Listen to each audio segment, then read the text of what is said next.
My name is Lorraine Rain Carter, 73 years old, born and raised on the warm streets of Atlanta, Georgia. I spent 50 years working double shifts as a hospital cleaner, raising my only son, Daryl, after my husband Harold passed. I thought I'd seen every kind of heartbreak life could hand a woman, until one bright morning, my phone lit up with a message that cracked something inside me forever. Mom, we had to cancel the family trip. Money's tight. We'll make it up to you later. Sevens. I smiled, texted back a small heart, and went on with my day, believing my family was struggling, just like they said. But if you've ever trusted someone so much that their lie burned deeper than truth ever could, stay with me. Because 3 weeks later, one scroll through Instagram would turn my world upside down.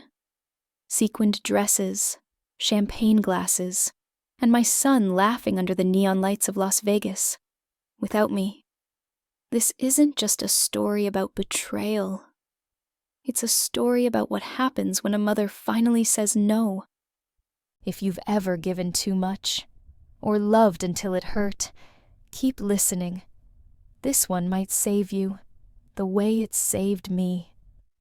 3 weeks after that text, I was sitting at my kitchen table in Cascade Heights, sipping lukewarm coffee when my phone buzzed again.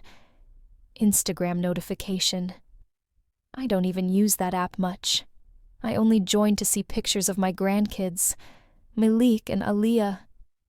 But that morning, something made me open it. There it was, Keisha's post. My daughter-in-law, always polished, always posing. The caption read, "Family Goals, Las Vegas Memories." Sevens. The first photo hit like a punch. Daryl, my son, in a crisp, white linen shirt, smiling with a champagne flute in hand under the Bellagio fountains. Keisha, in a coral pink sequined gown, sparkling brighter than the Vegas Strip. My grandbabies laughing in designer outfits, holding souvenir cups shaped like palm trees. Even Keisha's parents, Vernon and Darlene, were there, toasting under that desert sun. Everyone. Except me. My stomach tightened. My hand shook so hard the coffee spilled. That word, family, sat on the screen like a cruel joke. They hadn't canceled the trip. They'd canceled me. And in that moment, I didn't cry. I didn't scream. I just felt something deep inside me go still, like a storm holding its breath before it breaks. I sat there for a long time, staring at those pictures, as if maybe the screen would change, maybe my name would appear somewhere in the captions. But it didn't. Just laughter, clinking glasses, and a dozen hashtags about gratitude and blessed life. I wanted to believe there was some mistake, that Daryl had forgotten to tag me, that maybe it was a work trip. But deep down, I knew better. That night, I didn't call him. I didn't ask for an explanation. I just turned off my phone and sat in the dark, the sound of the refrigerator humming like the only heartbeat left in the room. Something inside me cracked, quietly, without drama, like a glass under pressure finally giving way. For years, I had traded my silence for belonging, my money for affection. After Harold died, helping Daryl made me feel needed. Every loan, every temporary favor was my way of buying proof that I still mattered to somebody. But sitting in that empty kitchen, I finally understood. Love shouldn't require payment plans. And what I mistook for family loyalty had been dependence dressed in Sunday manners. That night was the last time I ever mistook being needed for being loved. I didn't sleep that night. I lay awake, staring at the ceiling, thinking about every dollar I'd handed over, every thank you that faded as soon as the check cleared. Somewhere between midnight and sunrise, I realized something no mother ever wants to face. I had raised people who only called when they needed saving. And I'd been so desperate to keep their love, I became their safety net instead of their family. When the morning light finally broke through the blinds, I made myself a promise. This time, I wouldn't react. I wouldn't beg for honesty or chase an apology. I'd stay silent. Because silence, I learned, can be the loudest answer of all. So before we go deeper into my story, I want to ask you something. Have you ever loved someone so much you forgot where you ended and they began? Have you ever given until you disappeared? If your heart whispered yes, stay with me. What came next changed everything. Not because I wanted revenge, but because I wanted peace. By the end of this story, you'll understand how 4 simple words gave me back the life I'd forgotten was mine. Let me take you back 8 years. Back to the spring after my husband Harold passed. The house in Cascade Heights felt too quiet, too clean, too full of ghosts. I was 70 then, freshly retired after 50 years cleaning hospital rooms, still waking up at 5 every morning out of habit. The world kept spinning, but mine had stopped. That's when Daryl and Keisha started coming by more often. At first, it warmed my heart. They'd sit on my floral couch, the one Harold used to nap on after Sunday service, and talk about how much they missed him too. Malik and Aaliyah would play with my old photo albums, while Keisha helped me brew sweet tea, like we were one big, loving family again. Then one afternoon, Daryl took my hand and said softly, "Mom, we want to do something special for Aaliyah's 16th. Something she'll never forget." I smiled. Who doesn't want their granddaughter to feel loved? But then came the numbers. The venue's a bit pricey, about $12,000, just a loan until tax return season. Sevens? Keisha nodded sweetly, her voice as smooth as honey. "We'll pay you back, Rain. Promise. It's for family." Sevens. And that's the moment, right there. The one that looks small until you realize it's the doorway to everything that followed. I said yes, because how could I say no to my own blood? The next week, I wired the money. A month later, I sat in the back of a glittering ballroom in Buckhead, watching my granddaughter dance under chandeliers. Everyone was smiling, dressed to perfection. I was proud, and a little invisible. They never mentioned paying me back. And I never asked. Because love doesn't keep receipts, right? If you've ever given because you thought love demanded it, stay close. You and I, we're about to walk through every dollar and every excuse I mistook for affection, until the math of it all finally told me the truth. After that party, it became a pattern so smooth I almost didn't notice it forming. Every few months, there was another urgent situation, another reason family couldn't wait. First, it was the kitchen pipes. Leaking bad, Daryl said, and the contractor needs an $8,000 deposit. Then Keisha's car broke down on her way to work, and somehow the replacement cost $14,000. Later, Malik's private school tuition, because, according to Keisha, public schools don't nurture gifted black boys. I wanted the best for my grandson, so I said yes again. Each story came wrapped in guilt and decorated with love. Keisha had a way of speaking that made no sound cruel, almost unnatural. "Rain," she'd say, tilting her head, "you know you raised a giving heart. You always taught Daryl that family helps family."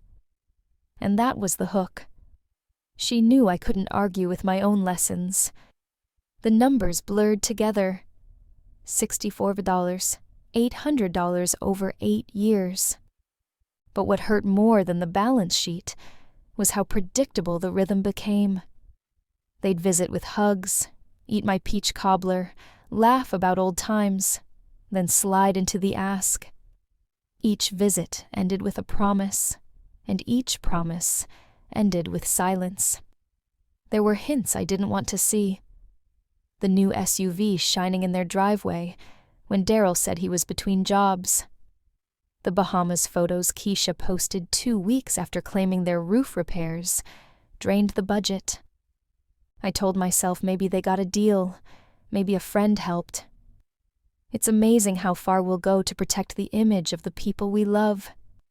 I didn't realize it then, but I wasn't just giving money. I was buying belonging. Every transfer was a ticket to stay included. Every loan was a bribe to keep my family close. If you've ever given so much that you started to disappear, you'll understand the quiet ache that follows. Keep listening. Because the next time I said yes, the lie was so polished, so tender, it almost sounded like love itself. Keisha never asked directly. She was too clever for that. Her style was sugar and poison all mixed together. She'd show up with that church smile, smelling like vanilla lotion, sliding her purse onto my counter like she owned the place. "Rain, you really shouldn't fuss about us missing the club dinner. Those fancy places aren't your scene anyway," she'd say sweetly, pretending it was kindness. Then she'd sigh about Malik's classmates going on school trips overseas, about how it breaks a mother's heart when her child can't keep up. Sevens. And I, foolishly trying to prove I still mattered, would fill the silence with solutions.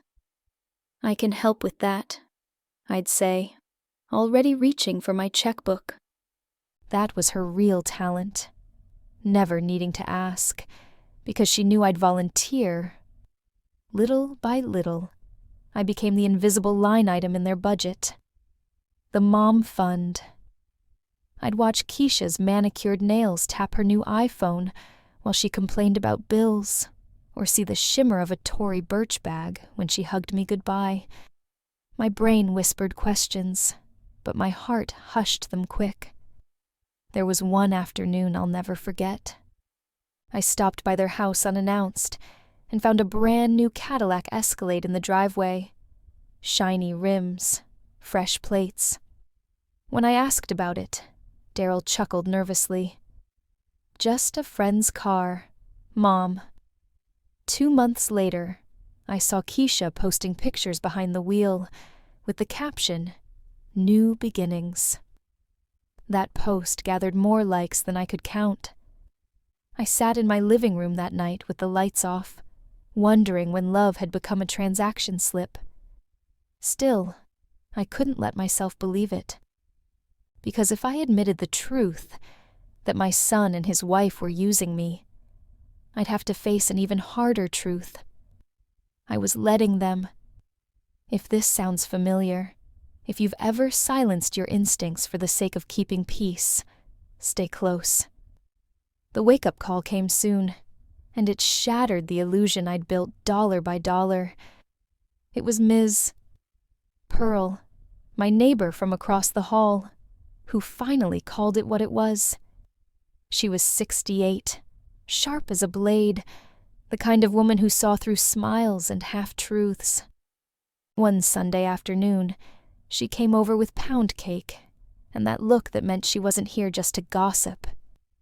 "Rain," she said, pouring coffee into my favorite mug. "You've been walking around like somebody sucked the sunshine out of you. What's going on?" Sevens. At first, I brushed it off. "I'm fine, just tired." But when she kept looking at me, those eyes soft but unflinching, something inside me cracked open. The words spilled out before I could stop them. I told her everything, every temporary loan, every family emergency, every promise that vanished like smoke. I told her how I felt needed only when my wallet was open, how I feared that if I stopped giving, I'd stop mattering. She listened quietly, nodding, then said one sentence that burned its way into my chest. Sevens, baby, you ain't a mother to them no more. You're a bank, and banks charge interest. Sevens. I sat there stunned, my spoon frozen midair. No one had ever said it out loud. But she was right. For years, I'd been collecting guilt instead of interest, loneliness instead of love. That night, I opened my laptop and pulled up my bank statements for the first time in years. Line after line, transfer after transfer. $12,000, $8,000, $15,000, another $5,000. I wrote every number into a spreadsheet until the total glared back at me. $64,800. $64,800. The cost of being loved conditionally. I stared at that number until the tears came, not for the money, but for the realization that I'd been paying rent on a family that no longer existed. If you've ever mistaken generosity for love, write this down. Giving without respect isn't kindness. It's surrender. And I was about to find out just how expensive surrender can become. About 6 months before the Vegas fiasco, I started to notice small cracks forming in what I used to call family. They were the kind of cracks that don't split a wall overnight. They spread quietly, creeping through the foundation until one day, everything gives way. Mine began with a dinner I didn't know existed. I found out by accident. One afternoon, I was on FaceTime with my granddaughter, Aaliyah, helping her pick a dress for a school dance. She was chattering away about her friends when she said it casually, like it meant nothing. "Grandma, I can't talk long. We're getting ready for Nana and Grandpa Whitfield's anniversary dinner." Sevens. I froze. Nana and Grandpa who? Sevens. Mom's parents, she said, twirling in her new dress. It's going to be so fancy. Sevens. I smiled through the ache in my chest. That sounds lovely, baby. You tell them I said happy anniversary. Sevens. When the call ended, the silence in my kitchen felt loud. I called Daryl that night. "Son, Aaliyah mentioned a dinner. What's that about?" Sevens. There was a pause long enough to tell me everything before he even spoke. "Oh, that," he said quickly. "It's just something small. Keisha's family thing. You know how they are. I didn't want you to feel out of place." Out of place. That phrase sank deep. I had spent 8 years funding his family's stability, paying tuition, fixing roofs, and covering emergencies. But somehow, I was the outsider. I didn't argue. I didn't even cry. I just whispered, "Okay, baby, you have a good time." Then I hung up and sat staring at the phone, my reflection warped in the black screen. That was the first moment I realized how invisible love can make you. 2 weeks later, Daryl showed up at my apartment. He looked exhausted, or maybe guilty. "Mom, I need to talk to you." We sat on the same sofa where so many of his requests had begun. "The company's going through layoffs," he said, clasping his hands. "There's a chance I might lose my job. Keisha's stressed. The kids need stability. We just need something to hold us over." Sevens. How much? I asked softly, already knowing the answer would hurt. 20,000. Sevens.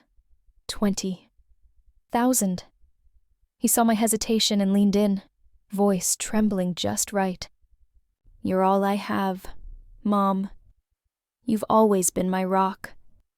I'll pay you back, I promise. Sevens. Those words. You're all I have. They were my weakness. Every mother wants to believe she's irreplaceable. I said yes. The next morning, I went to my Midtown bank, signed the forms, and transferred the money. The teller asked 3 times if I was sure. It's for family, I said, smiling to hide my shame. That evening, Daryl called, cheerful again. You don't know what this means to us, Mom. Sevens. But deep down, I did. It meant the same thing it always meant. I'd bought temporary love with permanent regret. If you've ever mistaken sacrifice for security, or thought giving more would finally make someone stay, I know how that feels. That dinner I wasn't invited to, that was the beginning of the end, and I just didn't see it yet. After that $20,000 loan, things got quiet. Too quiet. The kind of silence that hums beneath your skin and makes you question everything. For weeks, I barely heard from Daryl. When he did call, the conversations were short, polite, and hollow, like 2 strangers playing the part of family. We're good, Mom, he'd say. Just busy. I'd hang up, staring at the phone, trying to convince myself that distance didn't mean indifference. Keisha, on the other hand, went from sweet to scarce. No more drop-ins, no more, "Hi, Mama Rain." Messages sprinkled with heart emojis. Her texts stopped entirely, and when I sent her photos of my garden or homemade cobbler, all I got were seen notifications. At first, I excused it. Maybe she was stressed. Maybe Daryl was embarrassed about needing more help. But deep down, I knew something had shifted. The balance of power had changed, and they both liked it that way. Still, I held on. Every Sunday morning, I'd cook like they were coming. Fried chicken, collard greens, mac and cheese, our family's ritual. But the doorbell never rang. The food went cold, and I'd end up packing leftovers for Miss Pearl next door. One evening, as the sun sank behind the Atlanta skyline, I poured myself some tea and stared at the framed photo on the counter. Daryl's wedding day. There I was in the corner of the picture, smiling too wide, clutching my purse like it was the only thing holding me upright. Maybe it was. 2 months passed before he finally called again. His tone was calm, casual, almost rehearsed. "Hey, Mom. Things at work are looking up. Keisha and I are planning something for the summer with the kids, but we're keeping it simple this year. No fancy trips." Sevens. I smiled, trying to believe him. That sounds nice, baby. Sevens. After we hung up, I sat there, uneasy. The word simple echoed in my mind. Whenever Daryl said simple, it usually meant expensive. I brushed the thought away. Maybe this time would be different. Maybe he really was trying. But the truth has a way of finding you, whether you're ready or not. That night, I dreamt of Harold, my late husband, standing by the porch, shaking his head. "Rain," he said in that gentle way of his, "you can't keep saving people who won't learn how to swim." Sevens. When I woke up, the words stayed with me like a heartbeat. I didn't know it yet, but the lesson was coming, and it would hit harder than any check I'd ever signed. If you've ever ignored that quiet voice inside because you wanted to believe in someone's better side, You know this feeling. It's not just disappointment. It's mourning the version of them you built in your heart. And by the time I saw the truth, it was already too late to unsee it.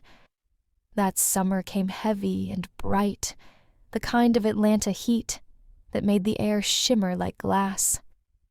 I spent the first few weeks pretending everything was normal.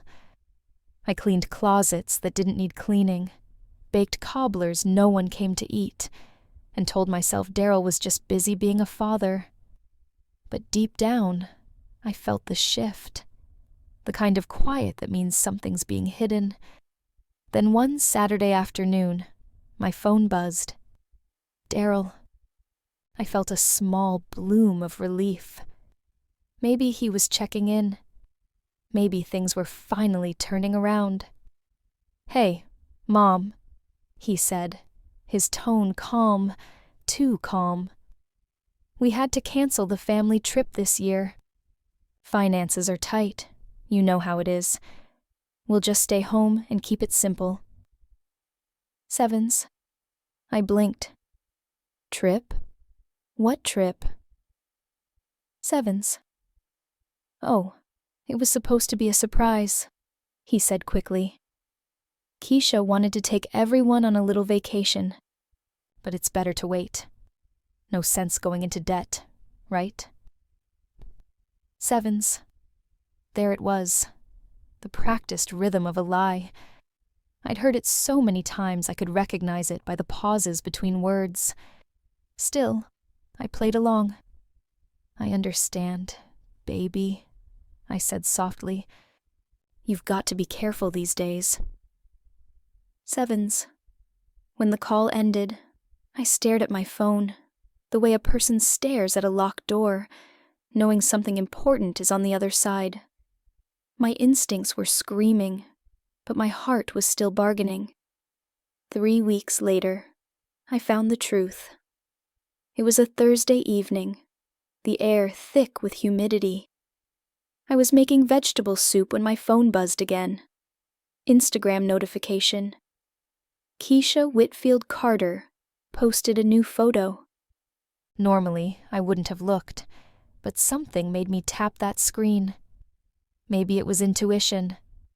Maybe it was the universe finally showing mercy. And there it was. The first picture hit me like a punch to the chest. The Bellagio fountains. My son in a white linen shirt. Keisha in a coral sequin dress. Champagne glasses raised under the Vegas lights. The caption read, "Family goals, sure unforgettable." Sevens. I scrolled, numb, each photo a new betrayal. My grandkids laughing by the pool in matching outfits.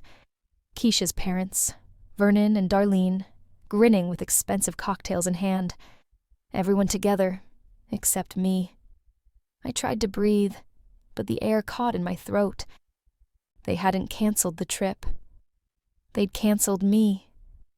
I sat at my kitchen table, the soup boiling over on the stove, staring at those photos until the images blurred. I thought about every check I'd signed, every holiday meal I'd cooked, every phone call I'd waited for. And I realized something no mother ever wants to admit. The people I loved most had turned me into an accessory. Useful, but unnecessary. That night, I didn't call. I didn't text. I didn't block anyone. I just sat in the dark and whispered to myself, "Not yet." Because I knew the day was coming when they'd need me again. And when it did, I'd finally be ready to stop being everyone's safety net. If you've ever held your pain in silence, not because you're weak, but because you're planning your peace, then you already understand what came next. 3 weeks passed after that Vegas discovery, and not a single call came through. The silence was almost cruel in its predictability. I went through my days like nothing had happened, watering my plants, chatting with Ms. Under Pearl, going to church, but inside, something had shifted forever. The kind of change you can't undo. The kind of quiet before a storm that no one else hears but you. Then, on a humid Tuesday morning at exactly 7:12 a.m., my phone buzzed. The screen lit up with Daryl's name. My heart didn't skip the way it used to. I already knew what was coming. Mom, I need 700 years. Credit card issue. It's urgent. I'll pay you back next month. Sevens. I stared at the text for a long time. Not a greeting. Not a, how are you? Not even a good morning. Just the same rhythm of taking. Another withdrawal dressed up as an emergency. My fingers hovered over the screen. For years, this was the moment I'd cave, the moment I'd rescue him, just like always. But this time, my hands weren't trembling from fear. They were trembling from clarity. I typed 4 words that would rewrite the rest of my life. Sevens. Ask your wife's family. Send. It was the quietest rebellion I'd ever committed. 4 words, sharp as truth, soft as survival. The reply bubbles appeared instantly, then vanished. Then came the calls, one after another. 17 of them. I didn't answer a single one. Each ring was another test, another ghost of the woman I used to be. Every ignored call felt like exhaling after years of holding my breath. By noon, a long message from Keisha landed in my inbox. Rain, I think there's been a misunderstanding. Daryl is so worried. The kids are confused. You can't just shut people out like this. Family means forgiveness. Sevens. Not once did she say sorry. Not once did she mention Vegas. Just guilt, polished to look like care. I deleted it without replying. Instead, I grabbed my purse, slipped on my navy flats, and walked to the Midtown Bank. The same teller who'd helped me send that $20, $7 months before, looked up from her desk. Good morning, Ms. Carter. Here to make a transfer. Sevens? No, I said, my voice steady. I'm here to close one. Sevens. For the next hour, I watched her cancel cards, freeze accounts, and print papers that severed the last financial tie between me and my son. When she slid the final document across the counter, she hesitated. Are you sure about this? Sevens. I smiled, the kind of smile that comes from surviving yourself. I've never been surer. Sevens. When I walked out into the Atlanta sun, the air felt lighter. I wasn't just walking away from a bank. I was walking into freedom. If you've ever realized your peace costs less than your sacrifice, then you know that feeling. It's the moment when heartbreak turns into backbone, and silence becomes your loudest no. Sevens. By the next morning, the silence between us was deafening, but it wasn't peaceful. It buzzed, alive with tension. My phone sat on the counter like a ticking bomb, lighting up every few minutes with Daryl's name. Then came a new message, this time from Keisha. It started sweet. Too sweet. Mama Rain, I think there's been a misunderstanding. Daryl's worried sick. The kids are upset. Please, can we talk like adults? Sevens. I almost laughed. Like adults. The same woman who lied about a family trip was suddenly preaching maturity. I read the message again, noticing what wasn't there. No apology, no mention of Vegas, just polished manipulation dressed up as concern. I deleted it without responding. Then I picked up my purse and headed for the Midtown Bank. It felt symbolic, ending the chapter exactly where so many of my bad decisions had begun. The young teller recognized me. "Ms. Carter," she said softly, "here to make another transfer." "Sevens." "No," I said, meeting her eyes. "I'm here to make the last one, to myself." "Sevens."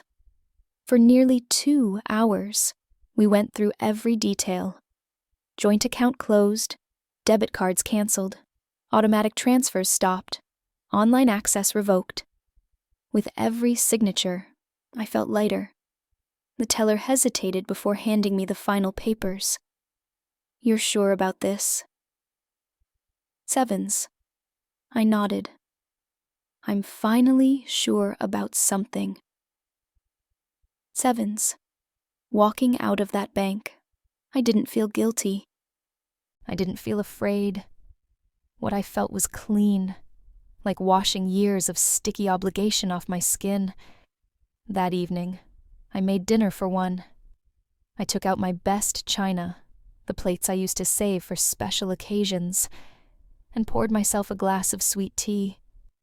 The house was quiet, but not empty. It was mine again. Later that night, Ms. Pearl knocked on my door. "You did it, didn't you?" she asked, reading my face before I could answer. "I did," I said. She smiled, wide and proud. "About time you stopped funding people's foolishness." Sevens. We laughed, and for the first time in months, it sounded real. If you've ever broken free from something that once defined you, whether a toxic love, a manipulative family, or just the fear of being alone, you know that kind of laughter. It's not just relief. It's rebirth. 2 days after I closed the account, Daryl showed up at my apartment unannounced. It was early Saturday morning. I was watering my plants when the doorbell started ringing over and over. I opened the door, and there he was, still tan from Vegas, wearing a crisp polo shirt and that same entitled expression that used to melt my resolve. "Mom, we need to talk," he said, pushing the words like commands. I didn't step aside. I stood right in the doorway, hand on the frame, blocking the entrance. "Then talk." Sevens. He blinked, thrown off. He wasn't used to this version of me, the one who didn't step back. "This is ridiculous," he started. "You can't just close the account. You can't ignore my calls. I'm your son." Sevens. "Exactly," I said quietly. "You're my son, not my bill, not my project, not my responsibility to save every time life gets inconvenient." Sevens. He frowned, his voice dropping. "If this is about the trip, Keisha wanted to surprise you after. It wasn't like that." Sevens. I crossed my arms. A surprise would have included me, not replaced me. You lied, Daryl. You lied straight to my face, then turned around and spent my money on a trip I wasn't invited to. Sevens. His jaw tightened. "You're overreacting. You've helped us for years. What's the big deal now?" Sevens. "That's the problem," I said. "It's always been years. Always the same story. You've taken so much that you forgot how to stand on your own 2 feet." Sevens. The mask slipped. I saw irritation flash across his face. Maybe even fear. "You're going to regret this," he muttered. "You'll end up old and alone. Don't come crying when you need help." Sevens. I looked him square in the eyes. "I've been alone for years, baby. I just finally stopped paying rent on the illusion that I wasn't. Sevens.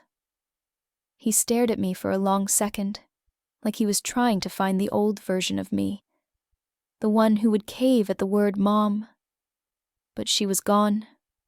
When the door closed behind him, I didn't cry. I didn't shake. I just stood there, breathing. The sound of that lock clicking felt like punctuation, not the end of a sentence, but the start of a brand new paragraph. And for once, I was the one writing it. The next morning, Keisha came knocking. Not texting this time, knocking. Sharp, impatient taps that rattled the glass in my front door. I didn't rush. I took my time, poured myself a cup of coffee, and opened the door just enough to see her face. She was dressed head to toe in beige designer comfort, lounge clothes that somehow screamed expensive. "Rain, we need to talk," she said, her tone tight, like she was holding back irritation. "This thing between you and Daryl is getting out of hand. The kids are confused. You're making the family fall apart." Sevens. I sipped my coffee, leaning on the frame.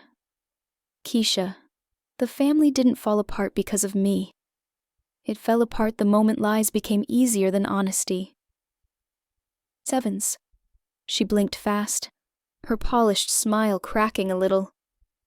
"You don't understand. Vegas wasn't what you think." Sevens. "Oh, I understand perfectly," I said. I saw the photos, the matching outfits, the champagne toasts, the caption, "Family Goals." That didn't look like struggle, baby. That looked like celebration. Sevens. Her voice rose a notch. "You're twisting this. We invited my parents because they helped book the trip. We were going to tell you after, but..." Sevens. "But what?" I cut in. "You were afraid the bank would close early." Sevens. For a moment, her mask slipped completely. The warmth vanished, replaced by cold irritation. "You've changed," she hissed. "You used to be grateful that we included you." Sevens. "I was never included, Keisha," I said calmly. "I was tolerated, as long as I was paying." Sevens. She stood there speechless, her mouth opening and closing like she couldn't find the right tone to win this one. Then, as if realizing charm wouldn't work, she shifted gears. "Daryl's worried about you. Maybe we should get you checked." Sevens.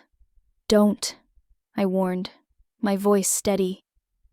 "Don't gaslight me into thinking self-respect is madness." Sevens.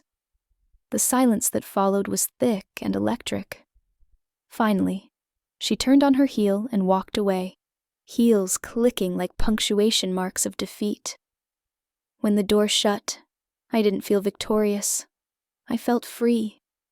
I turned off my phone that day, made myself a big Sunday breakfast, and sat at the table by the window. The sunlight hit my coffee just right, and for the first time in years, I realized something simple but powerful. Peace doesn't beg to be understood. It just is. That night, the quiet in my apartment felt different. It wasn't heavy anymore. It was clean, like the air after a storm. I made myself a real dinner for the first time in months. Not leftovers, not a sandwich eaten over the sink. I roasted chicken with rosemary, baked cornbread from scratch, and poured a glass of sweet tea with lemon. I set the table with my good china, the kind I used to save for company that never came. As I sat down, I realized how long it had been since I'd eaten without checking my phone between bites, waiting for someone to need something. That phone had owned me for years, buzzing with every new demand, every new emergency. But now it lay silent on the counter, face down, powerless. Each bite felt like a small act of rebellion. Each sip of tea tasted like dignity. Halfway through dinner, Ms. Pearl knocked gently on the door. She didn't even wait for an invitation. She just walked in, holding 2 slices of her famous lemon pie. "You didn't think I'd let you celebrate alone, did you?" she said, with that knowing grin. We ate together, talking about everything except Daryl and Keisha. For once, the conversation wasn't about problems. It was about possibility. She told me about a painting class at the community center, and for the first time in a long time, the idea of trying something new didn't scare me. It excited me. When she left, I stood by the window watching the city lights of Atlanta flicker in the distance. I wasn't angry anymore. Just awake. I thought about every Sunday meal, every sleepless night, every dollar I'd handed over to keep love from leaving. And I understood something I never had before. Love that demands sacrifice without gratitude isn't love. It's control. I turned off the lights, took one last look at my reflection in the hallway mirror, and whispered to myself, "You did it, Rain. You chose you this time." Sevens. If you've ever spent years being everyone's safety net but your own, hear me when I say this. The moment you choose peace over approval, you start to breathe again. And that first deep breath, that's the sound of your new life beginning. A week after shutting that door on Daryl and Keisha, I woke up before dawn, the way I used to when I still worked at the hospital. The difference was, I didn't feel tired. I made coffee, opened the blinds, and watched Atlanta stretch awake beneath a soft pink sky. For the first time in years, I didn't feel like I owed anyone my morning. That same day, I did something small, but revolutionary. I booked a trip for myself. No family, no explanations, no, "I'll see if I can afford it." Just me. The ad popped up on my laptop by accident. The Soul of the South tour. New Orleans to Memphis to Chicago. 10 days exploring the roots of jazz, gospel, and the civil rights movement. Music had always been Harold's thing. He used to say jazz was black folks turning pain into poetry. I guess I needed to remember that rhythm again, to find my own song after years of silence. At the travel agency in Midtown, the young woman behind the desk looked surprised when I said I was going alone. "That's brave," she smiled. I smiled back. "No, honey, staying in a life that doesn't love you back, that's what's scary." Sevens. I paid the deposit in full, right then and there. Then I walked to Lenox Mall, something I hadn't done in years, and bought a brand new suitcase. Mustard yellow, bold and bright, like the woman I was becoming. I picked out a dress the same color, the kind that said "I'm done shrinking." When I got home, I called Ms. Pearl. "Guess who's taking a trip?" I teased. She squealed so loud I had to hold the phone away. "Look at you, Miss World Traveler." Sevens. We spent the afternoon planning. She helped me pick walking shoes, told me which restaurants to try in New Orleans, and reminded me not to let guilt sneak into my luggage. That night, as I wrote Rain's first real trip on a Post-it and stuck it to my fridge, I realized something. Freedom doesn't always come with fireworks. Sometimes it looks like a boarding pass with your own name on it, and no one else's. If you've ever waited for permission to live, don't. Book the ticket, take the class, start the thing. Your piece is already packed and waiting. You just have to decide it's yours. The trip began on a warm Sunday morning. I boarded a train headed for New Orleans, suitcase in hand, and a nervous flutter in my chest. The whistle blew, the wheels hummed beneath me, and I realized this was the first journey I'd ever taken that wasn't for anyone else. No family reunions, no weddings, no obligations. Just me, Lorraine Rain, Carter, 73 years old, riding toward the unknown with nothing but peace packed in my bag. When we pulled into the station, the air was thick with jazz. Brass horns spilled from every corner, and the scent of gumbo drifted down Frenchman Street. I walked slow, taking it all in. Every beat of the drums, every trumpet wail felt like an anthem for survival, proof that joy can bloom even in the cracks of pain. At a small cafe, an older man named Louis played the saxophone while humming, "What a Wonderful World." He caught my eye, smiled, and said, "You look like somebody who just let go of a whole lot of heaviness." Sevens. I laughed. You have no idea. Sevens. Next stop was Memphis, where the ghosts of blues still linger in the warm Tennessee air.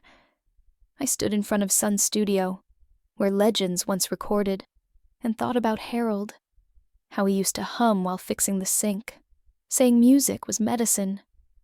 I felt him there, in the rhythm of the streetcars, in the soul of the city. Finally, in Chicago, I visited the DuSable Museum of African American History. A quote on the wall stopped me cold. Sevens. We inherit not only their dreams, but their fight to be free. Sevens. I whispered to myself. I'm finally living both. Sevens. Each city gave me something I didn't know I'd lost. New Orleans gave me rhythm, Memphis gave me voice, and Chicago gave me strength. I filled my little travel notebook with memories, recipes, and names of strangers who felt like family. And somewhere between the whistle of the train and the hum of a distant sax, I realized I wasn't lonely. I was alive. If you've ever been afraid to start over, listen to this. Peace doesn't mean standing still. Sometimes it's found in motion, in the sound of wheels on tracks, taking you toward the life you were always meant to claim.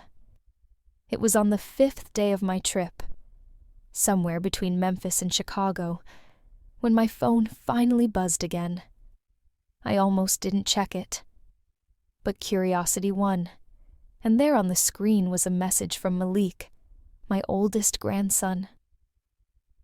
Grandma, I'm sorry. Sevens. Just 2 words. Simple, but heavy. I opened it, expecting a request, a setup, something rehearsed. Instead, I found honesty. I know Mom and Dad lied to you about the Vegas trip. I heard them arguing. I didn't say anything, and I should have. You didn't deserve that. None of it. I just want you to know I love you, not because of money or gifts, just because you're my grandma. Sevens. My throat tightened. I sat there on that train, surrounded by strangers, tears slipping down quietly. For years, I'd been begging for this, some small proof that my love hadn't been wasted. I typed back slowly. Thank you, baby. That means more than you know. Sevens. We messaged back and forth for an hour. He told me he'd started working part-time at a local cafe, saving up to move out. I don't want to be part of how my parents treat people anymore, he wrote. I told him how proud I was. That night, as the train rolled through Illinois, I stepped into the lounge car and watched the landscape blur past.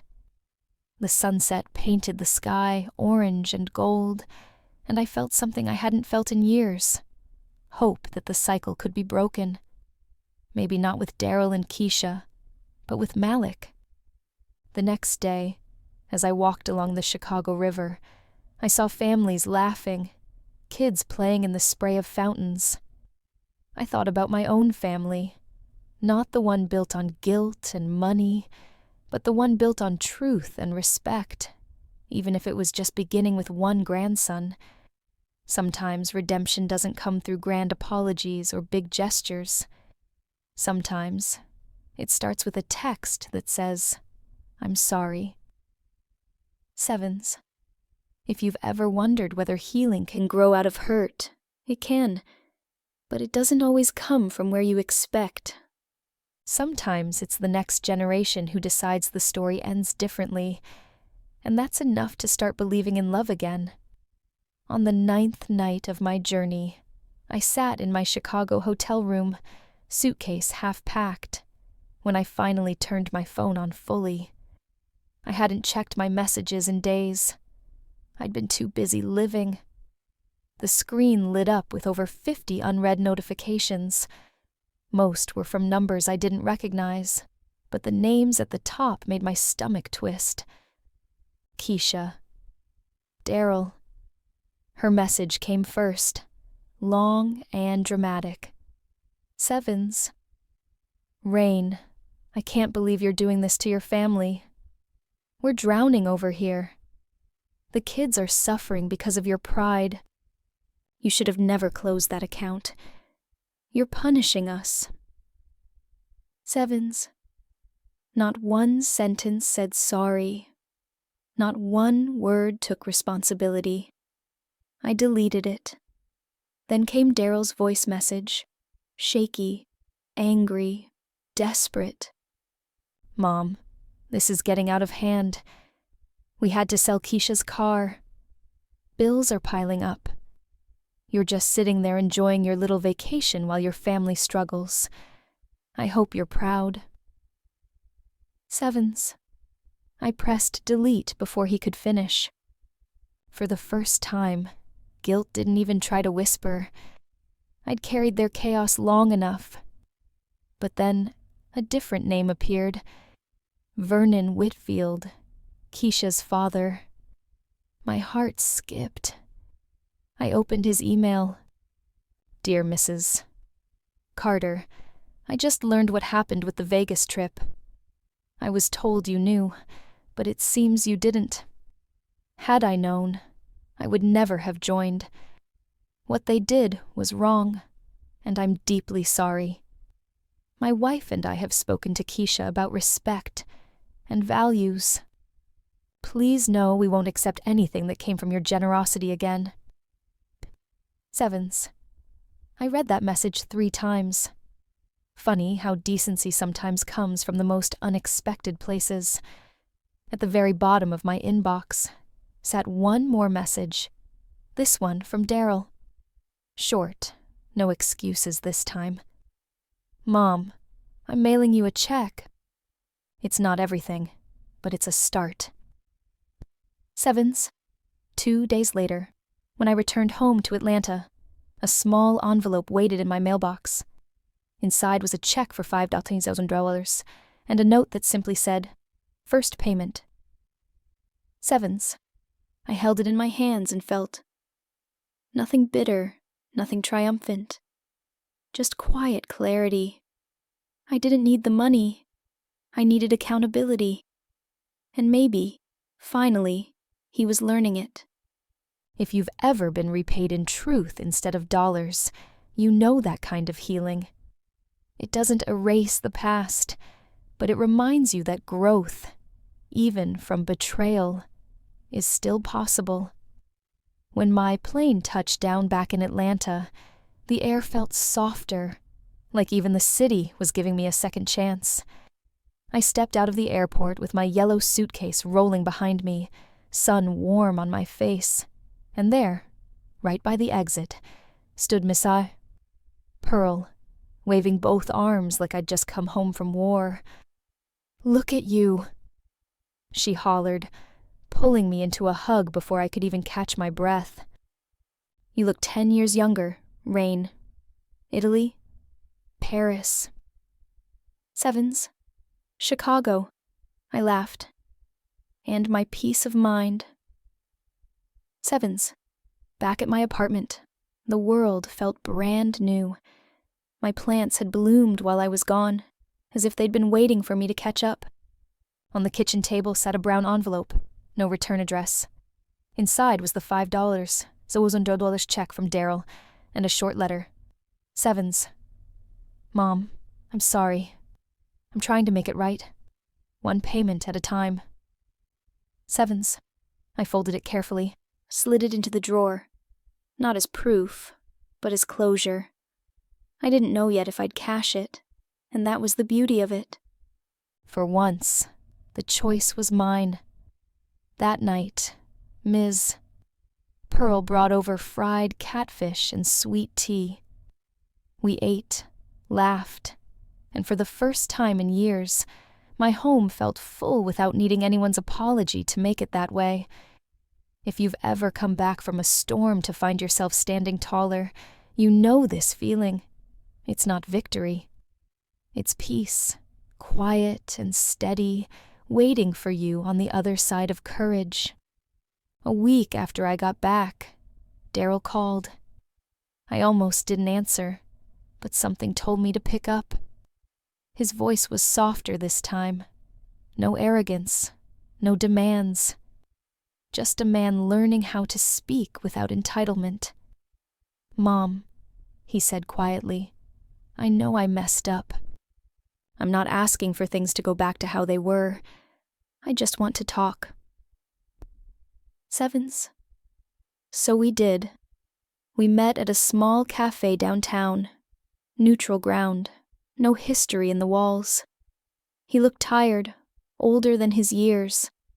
Between sips of coffee, he told me he'd started therapy. That Keisha was going too. That they were facing the truth of their finances and their marriage for the first time. I'm not expecting forgiveness, he said, eyes lowered. But I am trying to do better. Sevens. I nodded. That's all I ever wanted, Daryl. Not perfection, just honesty. Sevens. We didn't hug when we left, but we shook hands, and for once, that felt enough. A quiet understanding. Boundaries standing strong, love still alive but finally healthy. Later that week, Malik and Aaliyah came by with flowers. Just because, Malik said, grinning. We played cards, ate peach cobbler, and laughed like family is supposed to. No guilt, no transactions, no hidden strings. That night, as I locked the door behind them, I whispered, this is how it should have always been. Sevens. If you've ever rebuilt a bridge that burned without losing yourself in the smoke, you know that's not weakness. It's wisdom. Sometimes love doesn't mean opening the door all the way again. It just means leaving the light on. The months that followed felt lighter than any season I could remember. For once, my days belonged entirely to me. I signed up for a painting class at the community center, something I'd always dreamed of but never allowed myself to do. The first time I dipped my brush into color, I laughed, soft, genuine, surprised at the sound. Ms. Pearl joined me for morning walks around Grant Park, gossiping about church folks and arguing over whose cobbler recipe reigned supreme. On Sundays, we'd sit at Ebenezer Baptist Church, humming along to the choir's gospel, the music lifting us both higher than any prayer we'd ever whispered. Everywhere I went, people noticed the change. You're glowing, Miss Rain, they'd say at the farmer's market or the post office. I'd smile and reply, that's what peace looks like on a woman who finally stopped apologizing for needing it. Sevens. I started volunteering too, helping other seniors learn online banking, making sure no one else got tricked into family loans they'd never see again. Each lesson felt like redemption, like turning my own pain into prevention. And at night, when I'd sit by my window with a cup of tea, Atlanta's skyline blinking in the distance, I felt proud. Not because I had more money in the bank, but because I finally had boundaries, freedom, and joy. 3 things money can't buy. If you've ever found yourself starting over late in life, hear me. Joy doesn't have an expiration date. It just waits, quietly, until you're brave enough to choose it. 2 years have passed since the day I told my son, "Ask your wife's family." And sometimes, when I sit on my porch watching the Georgia sunset melt into gold, I think about how far I've come. Daryl still sends a payment every month, slowly, steadily, just like he promised. But truthfully, the money doesn't matter anymore. What matters is that I finally learned the difference between helping someone and losing yourself for them. If this story has taught me anything, it's this. Love without respect is just a slow kind of heartbreak. You can give and give until there's nothing left, but if they don't value your sacrifice, it will never feel like love. It will feel like debt. I didn't lose $64,000. I bought my freedom. I bought peace. I bought mornings without anxiety, nights without guilt, and the courage to live for myself before it's too late. So, if you're listening to this, let me ask you, have you ever loved someone so much you forgot to love yourself? And if the answer is yes, maybe it's time to do what I did. Choose you this time. Because when you stop begging to be valued, that's when you finally start to heal. If my story touched something in you, if it made you think about your own boundaries, your own peace, don't forget to like, comment, and subscribe. Share it with someone who needs to hear that self-respect isn't selfish, it's survival. And tell me in the comments, what's the hardest no you've ever had to say to protect your heart?